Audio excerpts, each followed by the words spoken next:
welcome back to the YouTube channel. So in today's video we are going to talk about the mini retro arcade machines from a friend from China. I did a lot of reviews about those things because I just love them. There are a lot of differences, we have many different versions out there, and I just want to give my personal top 5 what are the best one. There are a lot of different, it is possible that I skipped some because this video, when you're watching it, that this is a little bit older. Or there are just new versions. They keep releasing new versions and they get better and better every time they're releasing new ones. So keep that one in mind. So if you're finding new ones, you can always leave it in the comment. That would be very nice so I can make a review about those. So alright, let's do a little bit overview and let's talk about retro mini arcade machines from China.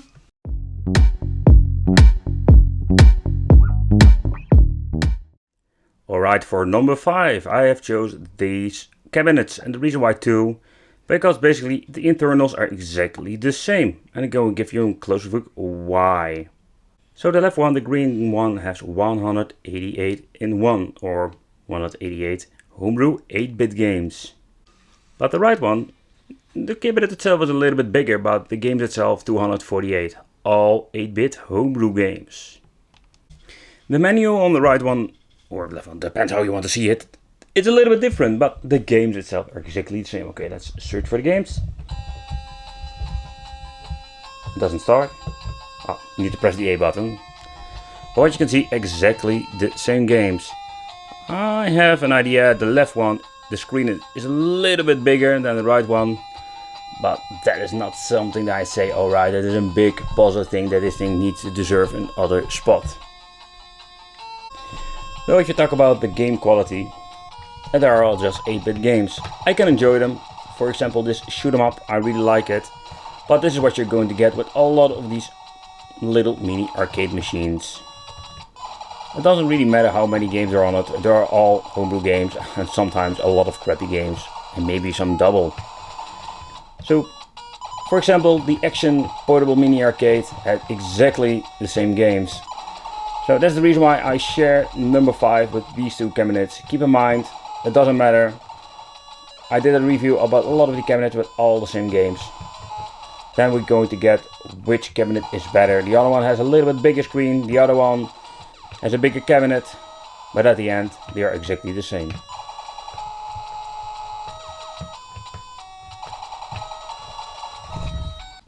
And also a very important thing, all of these cabinets run on just basic batteries. So no internal lithium-ion battery so you can recharge it. No, sorry guys, this is what you're going to get. So I bring you number 5.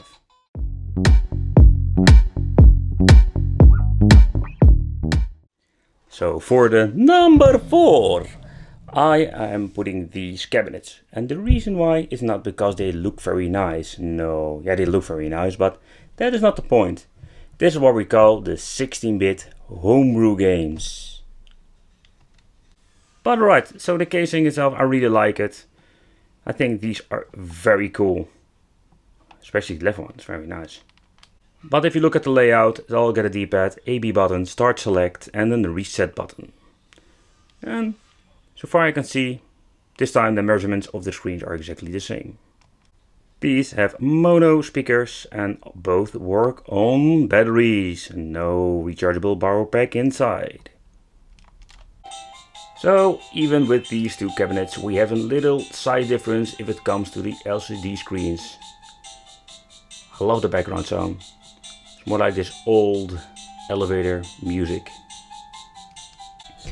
So when you're powering on the system, this is what you're going to get. It got some basic, very basic games in it. I gave you a little tour of the one at the back, but basically they are all the same games. This is 16-bit quality, so in other words it looks way better. For example, this game, it is a very nice game. Got a very nice touch to it. Rip off from Street Fighter, King of Fighters and everything you can think of, but that's not the point. They even have the Hadouken moves. You can get one, I can do it too. It's a little bit slow, so this is what you're going to get. But this is more what you're going to get with the 16-bit homebrew games.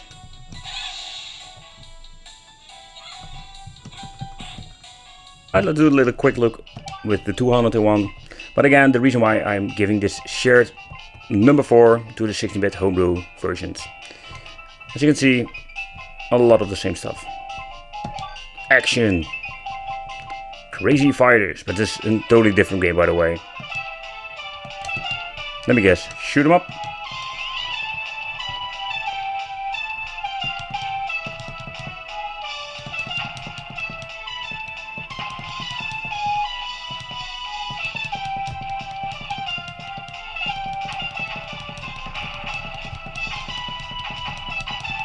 So therefore I'm giving the number 4 position to the mini arcades with 60-bit homebrew games. They are not the greatest game I've seen, but they are fun to play. Really fun. Some are not bad at all. So the cabinet quality is all of the same. Same buttons, same layouts. Maybe a little bit smaller, bigger screen, but this is what we're going to get with the 16-bit homebrew games or homebrew mini cabinets.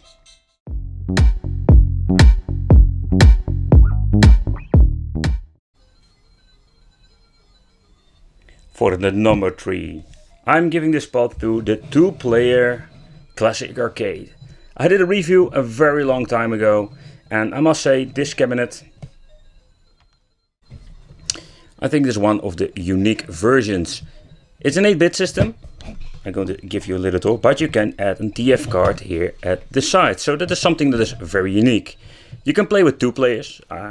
This is one of the couple 2-player cabinets you can find. You can basically pull them out and just play together with your buddy.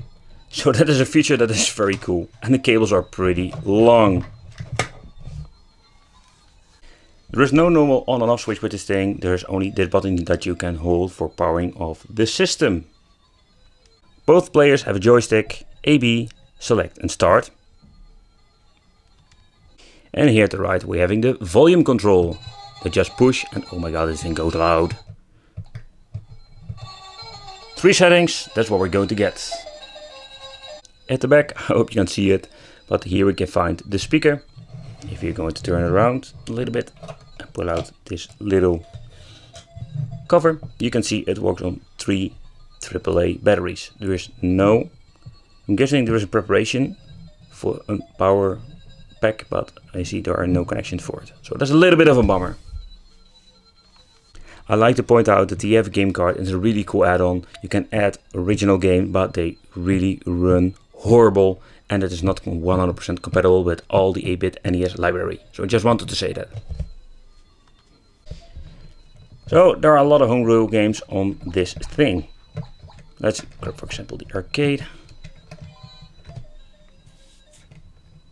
As you can see, you're getting a new list, and there are a lot of games on it. Let's see. But the funny thing is, there are some familiar licensed games on this thing.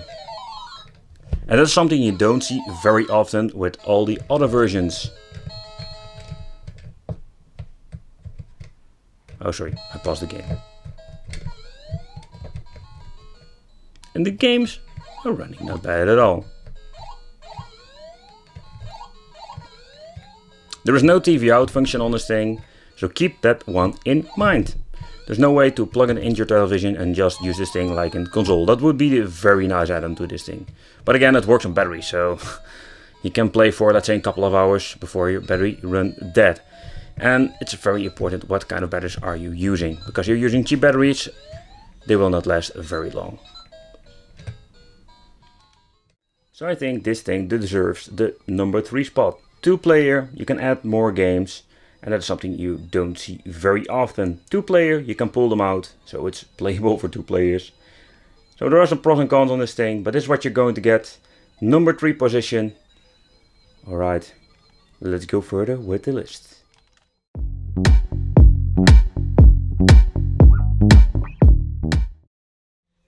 So for the number 2, I have selected this Candy Cap Mini Collectible. I recently did a video about it, so don't forget to check it out. I'll leave a link in the description for all those mini cabinets. But what you can see here is a very tiny cabinet. The layout itself is all the same. AB, This one got reset over here. Start, sound, and an on and off switch, and an eeny meeny joystick. But this is one of the main reasons why I chose this for number 2. The games itself. This one is a very naughty little mean machine because it's containing a lot of licensed games. It got 268 games, but the amount is not very important here. No, the reason why is just it has a lot of good games. So the games itself run pretty decent on this thing.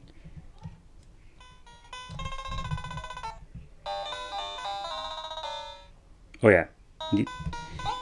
And this is something I really like about the system too. Some of these portable systems or collectible items have very poor sound quality. That is not the case with this one.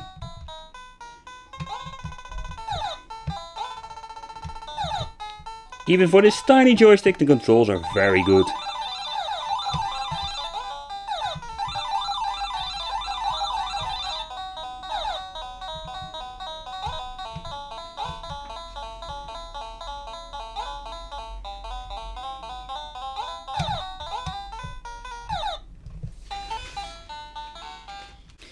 So this little me machine runs on 3 AAA batteries. No lithium-ion battery pack inside. So it's a very fun little collectible. So the reason why it deserves number 2 spot is very simple.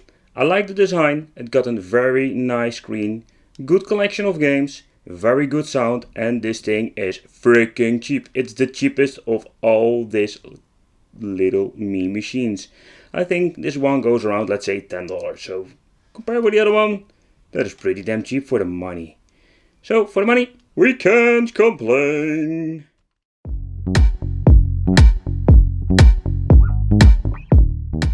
So for the number 1, I have chosen this 180-in-1 arcade machine. But now you're thinking, hey, but what's the difference between the number 5 and number 1? This is very simple. No, I'm not talking about the buttons, those are exactly the same. A, B, start, select, reset, and the joystick. First of all, I really like the screen itself. It's very high quality, very big compared with all the other ones. And I like this little bezel that is around it. So what I think is very cool, it's very loud. But as you can see, it got a very good list of games. A lot of homebrew games. A lot of crappy games, of course, but that is what always with these portable systems and collectible arcade machines. No, we cannot add games, we cannot remove games, but that is something you don't see very often with these machines.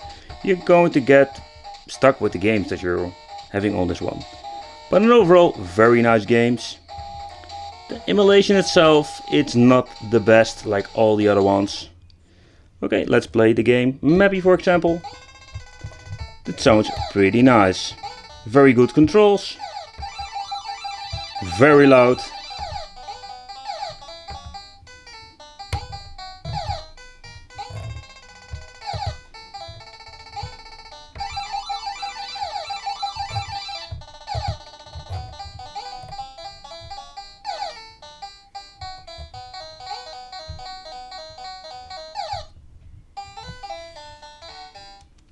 So here at the back we are finding the battery compartment where you can find 3 batteries. Yes, this one is also powered on batteries and there's no way of adding a lithium battery. So there's a little bit of a bummer, but I think all of the cheap collectibles don't have an internal battery.